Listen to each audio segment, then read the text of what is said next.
Dr. Anthony Harper here, blessed to be in Jerusalem. I'm with Doron, and your last name again? Kedar. Doron Kedar, yes. Doron Kedar. And a lot has happened, Doron, since we've met last time. That was before the war. Yep. And you took me and another friend to the Gaza border. We were in Sderot. We were at the playground and saw, the different bomb shelters that were, that were made into kind of like caterpillars and other things. So, but so much has happened since that time with October 7th of 2023. Explain to what you've been having to go through, what the military has had to go through since October 7th. So essentially, since October 7th, the IDF has called up mass reservists. So all of the combat reservists were called up in mass to be able to thwart the attacks of the October 7th, to search for the terrorists that had infiltrated into Israel, and to, in essence as well, in addition to all that, once we figured out what was happening, that there were also hostages that had been taken into Gaza. So that became the next goal of the IDF, was to go into Gaza and to retrieve the hostages that were taken on October 7th, in addition to the bloodbath that happened in the Jewish communities surrounding the Gaza Strip. Okay, well, you've been involved with the IDF. What was your role? I mean, you were involved since October 7th. Yes. You had to be involved for over a year. Yes, sir. So my unit was part of the paratrooper battalion. They were some of the first combat units, ground foot soldiers, that were sent into Gaza, and our mission was to assist the paratroopers in all the operations that they were given in the Gaza Strip, which first and foremost started with basically securing a corridor into the Gaza Strip, a corridor that's in the northern mid part of the Gaza Strip, separating Gaza City in the north with the Rafah and Khan Yunis communities in the south, and all the other smaller towns, the Palestinian towns in Gaza, and essentially creating basically a wedge between the north and south, and trying to break, if you will, the communication and resupplies of the terrorists, which we soon found out to be somewhat futile because of all the terror tunnels that we later discovered to be much bigger than we expected. We're looking at over 640 kilometers of terror tunnels in a landmass that you're looking at. Its widest is maybe about, let's say, 18 kilometers at the bottom, and at the longest is 42 kilometers. So within that short landmass, you had over 640 kilometers of underground terror tunnels that we then encountered and discovered is how they were able to continue their operations, even though we were above ground, clearing the homes, clearing the corridor into the Gaza Strip there. Yeah, how could they build all those tunnels? Years of infrastructure, years of funneling money and supplies from the international community, from, unfortunately, as well as Israel. Israel has supplied massive amounts of cement and building materials, because they were telling us that they were building schools, they were building hospitals, which is partially true. That's what you saw above ground. So you saw essentially a receipt to all of the supplies that you're giving. What we didn't see, of course, is what was happening underground, which was the mass majority of a lot of their underground operations that they were conducting, and basically building a massive underground terror network where you could actually drive trucks in some of the tunnels. They were smuggling weapons from Egypt in there through the Philadelphia corridor as well. This is the most southern part of the Gaza Strip. Mm-hmm. You were bringing in sex slaves, so human trafficking for the terrorists that they were bringing. In some cases, we found Yazidi women all the way from Syria, all the way from Iraq, all the way from the farther parts of the Middle East, brought and smuggled all the way down through Egypt into the Gaza Strip. And we actually did an operation a few months ago where we released some of these women that had been in captivity for many, many years. So yeah, it's a multi-layered system that they had created and have been creating for many years, and we're trying to put an end to that.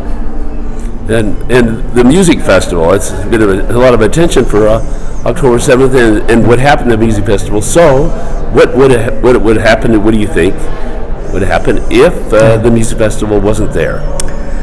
So the terrorist plan of Hamas and Hezbollah was actually to do a counter-attack on the same day, or short within the same, let's say, 2-day period.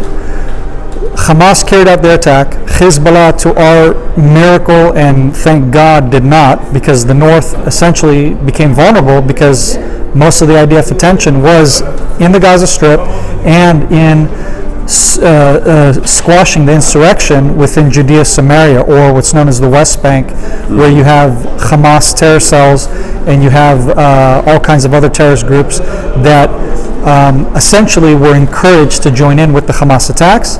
So the IDF was fully stretched on all fronts, and simultaneously, one of the big miracles that happened on that day, besides the fact that that Hezbollah chose not to attack from the north, was that we had this music festival that wasn't planned. It was a last-minute planning. It was actually a last-minute changing of the location as well. So only the insiders, those who were planning to go to this festival and were on the insider, got the information, so to speak, were the ones that showed up to this event.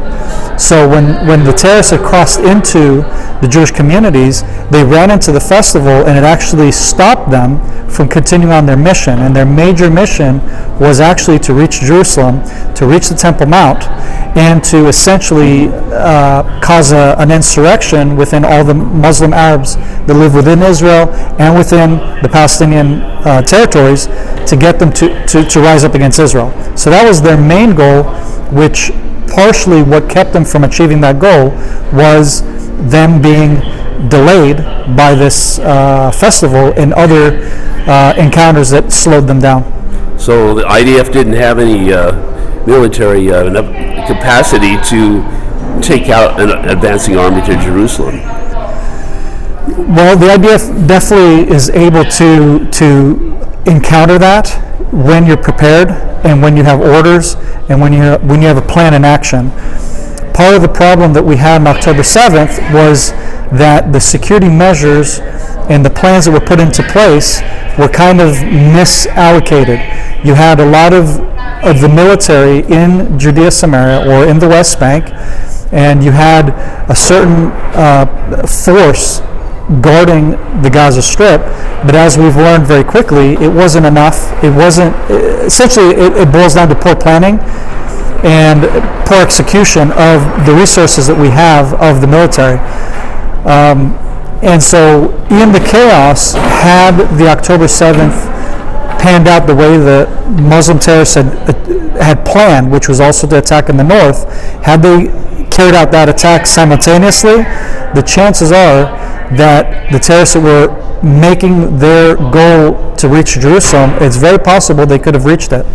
It's very possible they would have, again, it would have been a gun battle, but it's just enough for a few of them to reach the Temple Mount and to declare that basically the jihadist declaration that Allah Akbar, God is great.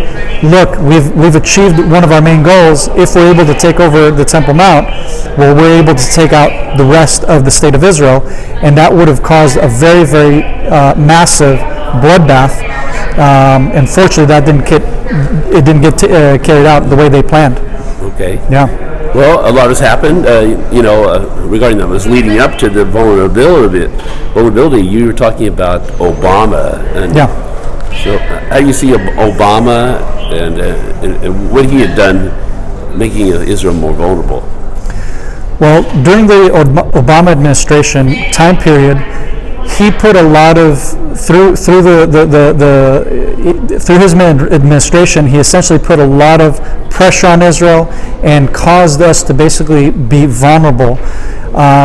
So all the way back during his administration, he was the one that requested that the buffer zone that we had within the Gaza Strip, we had a militarized buffer zone that essentially we controlled a no man's zone, right, a no man's land, that if anyone were to cross through this barrier, this area, they would be met with lethal force, meaning that the military is able to protect the Jewish communities with a buffer between any terrorist attempt coming from in Gaza into the Jewish communities, and it would have given us the ability essentially to protect ourselves.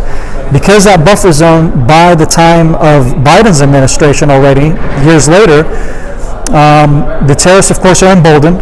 They're emboldened because they see a weak America, a weak administration. They see that funds are going to Iran, which Iran is the main puppet master behind all of the terror groups, and all the wars that are happening in the Middle East right now is through Iran's, the proxies of Iran.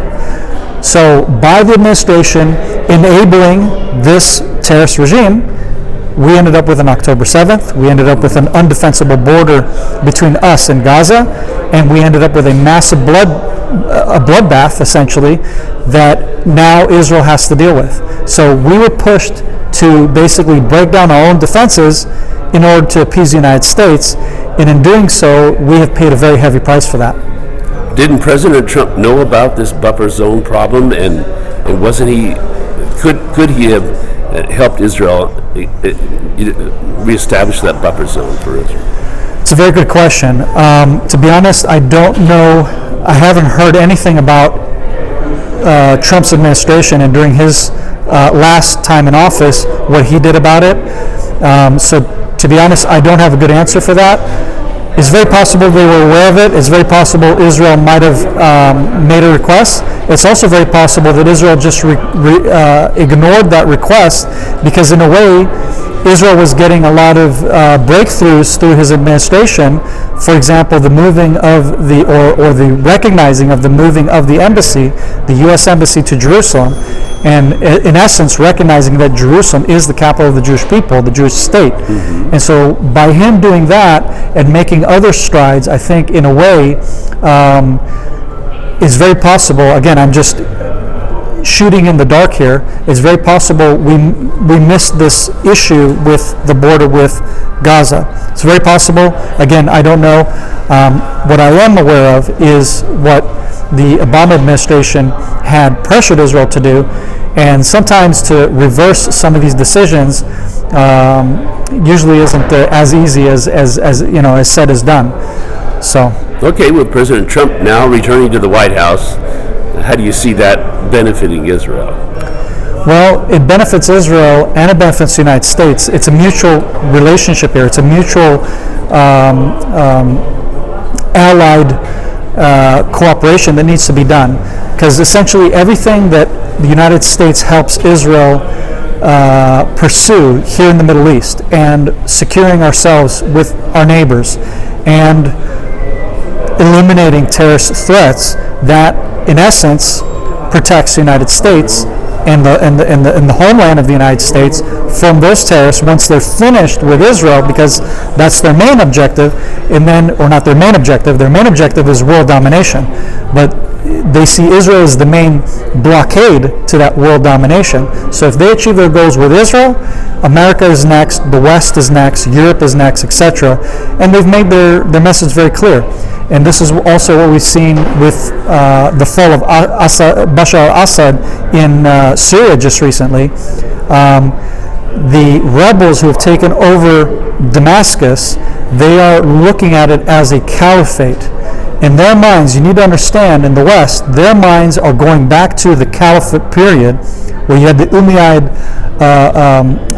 Muslim dynasty, and you have the main Umayyad mosque in Damascus, by the way, and they controlled Jerusalem for a good long period. So in their minds, they're looking at this as a nod to the past. Hey, Damascus is back in our hands, in the true Islamic State hands, in essence ISIS, if you like, or whatever they want to label themselves, but essentially the ones controlling Damascus right now are a faction of Al-Qaeda, the Syrian faction of Al-Qaeda, or the Syrian Al-Qaeda group in Syria. And they have made an interview on CNN that I think many have seen and are aware of, that their intentions are pure, their intentions are to be friendly towards Israel. They don't see Israel as a threat, but I have very, very huge reservations to that new administration that has taken over Syria because of its roots, like I said, within Al-Qaeda. A tiger doesn't change its stripes. And, we need to quit being politically correct. We need to quit allowing these people to dictate to us through Western media the one voice of tolerance and peace, but in action we see something else. Because sure enough, right after Al-Julani made that declaration of so-called peace, it was his very rebels that also were recorded declaring Damascus has fallen, we're going to restore the Islamic State in the region, Jerusalem is next, Gaza is next. In other words, they declared themselves, his own rebels, we're going to liberate the land of Israel, we're going to liberate Jerusalem, we're going to liberate Gaza. Liberate from what? From Jewish hands. And so that right there, as I'm pointing out, that to me falls right in line with what these people's ideology is and what they believe. So we should stop trying to play this game of they say one thing and we take them at their word value. Here in the Middle East, words are not what really matters. It's actions. And I think the West needs to start requiring from leaders in the Middle East to show us through their actions, not through their rhetoric, what they actually believe and what they are standing for. How much of a danger is Syria to Israel at this point? How much is? Yes. Sorry? How much is Syria a threat to Israel's security? Well, right now, thankfully, because I think our Defense Ministry has learned our lessons from October 7th, that we need to stop trying to appease the West and make ourselves vulnerable. We're actually taking the offensive this time for the first time in many, many years, actually. So Israel is actually reaching very, very important objectives, military objectives, defensive objectives that we haven't done in many, many years. So here's what Israel has done. We have eliminated all of the top terrorists from Hamas in the Gaza Strip. We have eliminated all of the top terrorists in the Hezbollah administration in Lebanon in the north.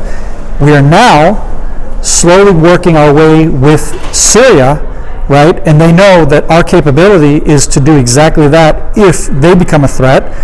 So instead of targeting the rebel leaders at this time, because we're basically saying, okay, you're saying you want to have peace, we'll see it in action. But in the meantime, to even prevent you from having the military might to carry out an attack on us, we will eliminate and destroy all military installations, Air Force, Navy, and that's what Israel's done within the past over a week now of pinpointed strikes, air strikes by the Israel Air Force, combined with also, there's also reports that the U.S. has also been carrying out strikes as well. So it seems that it's not just the Israeli Air Force that is carrying out the strikes, but it seems that also Western powers are joining in. I'm assuming some NATO nations involved, not just the U.S. by themselves. Again, I have less knowledge in that, but that's some of the reports that I've heard. Bottom line is, we're not playing games. We are defending ourselves. In addition, we've put our Tier 1 units to protect the border with Syria and a buffer zone with Syria by taking over the peak of the of Mount Hermon, the Mount Hermon on the Syrian side, which is the higher peak of the two. We have our highest peak or mountain peak in Israel is Mount Hermon, but our peak is lower than the Syrian peak, but because of our peak being in front of, in the vantage point of the Syrian side, we're able actually to kind of block their vantage point into Israel, while we have a vantage point towards Lebanon from our peak. Now we've also taken their side. So that means we have a full vantage point into Damascus, full control militarily and strategically over any future threat that would come from Damascus. And I think the message is clear to Al-Julani and friends. don't mess with Israel, because Israel has proven itself in this past year to hit our enemies with very heavy blows and with out-of-the-box thinking, like for the beeper attacks that we had conducted. We call it the beeper attacks, but technically it was all kinds of electronic devices that we had embedded explosive devices in, and were able to pinpoint, target the terrorists right in where they were thought that they were the least vulnerable, and we showed them very clearly that there is no place that Israel cannot reach you at, no matter how hard you try and how far you try to run from us and hide from us. If your intent is evil towards Israel, we will eliminate you. We will eliminate that threat. And that's something that I would say is a positive that we have learned since the October 7th attacks. And with President Trump returning to the White House, very likely that he would help continue attacks in Syria if it became a problem with the rebels there. Yes, I mean, I can't speak on behalf of the U.S. Policy, but what I would imagine is that if he was wise, he will definitely take advantage of that, because again, it protects U.S. The security of the United States. Because again, if the administration that is currently in place and the administration that has been elected, which is through Donald Trump's re-election, it seems very clear that, at least according to Trump's messaging that he's been putting out as of late, since his re-election, that his intentions are clear, and that is that the United States is going to use a heavy hand against Hamas in the Gaza Strip if they don't return the hostages. That's one thing that I know that he has made public, and I can only imagine that his message is going to extend to Lebanon and also to Syria, since again, that protects American interests in the Middle East. It does. And then we have the revival of the Abraham Accords. Yes. What do you expect, or what are people expecting here in Israel about that? Well, it's a good question. What does that mean? What does that mean? What's the impact going to be with that? I would imagine, again, when the Middle East sees that there's a strong Israel and a strong United States, then that means that there's a strong voice of the Judeo-Christian values, a strong stance for freedom, a strong stance for security. Then I think that means that then therefore you're going to gain respect from Middle Eastern countries and leaders in the Middle East that will respect that and will want to cooperate with that. But anytime that you backtrack from that, which I know for many people in the West, they kind of shrug away at showing strength, but that is the language of the Middle East, and the West needs to understand that. There is no language of negotiations. There is no language of dialogue when it comes to the Middle East. There's a language of strength, a show of strength. So you need to start thinking on, if you want to implement what you desire in the West, well, you have to do it through military might. That's the language of the Middle East. It doesn't mean you have to carry out another war like we've had the 20-plus year war in Iraq and Afghanistan. That's not what I'm referring to, because that wasn't really showing strength per se, although there was a lot of very important objectives that were carried out during those 20 years. I would say that you should learn the lesson, and I'm not trying to brag here, because I humbly want to say that Israel has achieved some miraculous achievements in this past year plus. We have actually eliminated more what we call the deck of cards of terrorists, more decks of cards of terrorists, of top terrorists on our lists in this 1 year than the United States and the West and NATO have achieved in their 20-plus year war in Iraq and Afghanistan. So my point is real simple. If a small country like Israel is able to make those incredible achievements, with my knowledge of the United States military might and capability, you're able to do way more if you have the will to do so. It's not that America is not able to do what we did. You can replicate it. Everybody can replicate it. It's a matter of, do you have a will to win? And this is something that I think is an important point that I've heard by a former Green Beret. He made this point on a talk show, and he said America has lost its will to win. And I agree with that.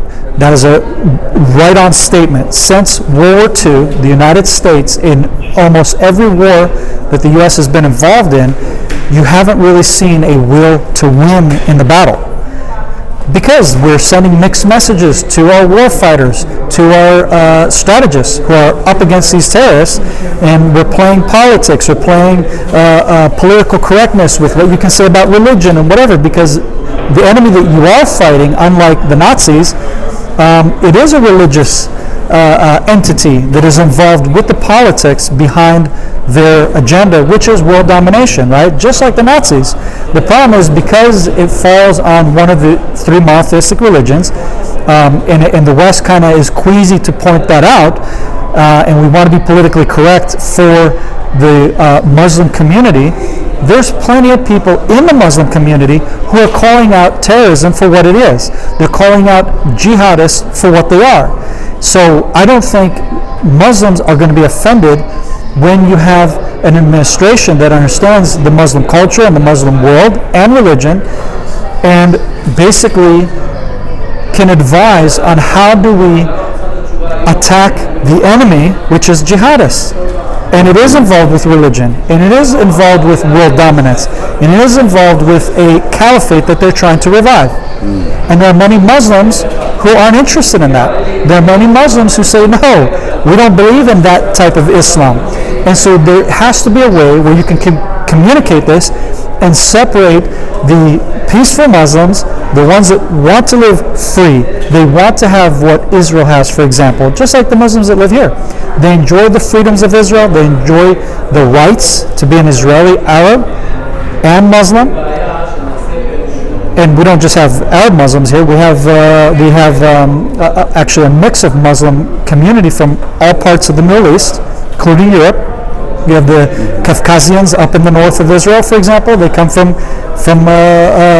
bordering Turkey, Kafkaz.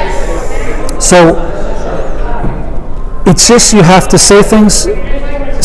call things as they are, label things as they are, quit being afraid for being called out a bigot or a racist or whatever, because true policies and true calling out, if it's a Jewish radical group, and it happens to be Jews, well, they're the radical group, and we need to call them out. And the Jewish community needs to stand up against them. So that's what I would expect from the Muslim community or the Christian community or Buddhists or Shintos or whatever. It doesn't matter. The bottom line is if there's extremists in our community, we got to spew them out, and we got to target the threat, the main threat, which are the heads and the leaders who are teaching this ideology, and they're carrying it out through violence. There's a simple way to attack that without getting caught up in the mud of religious discrimination or what have you.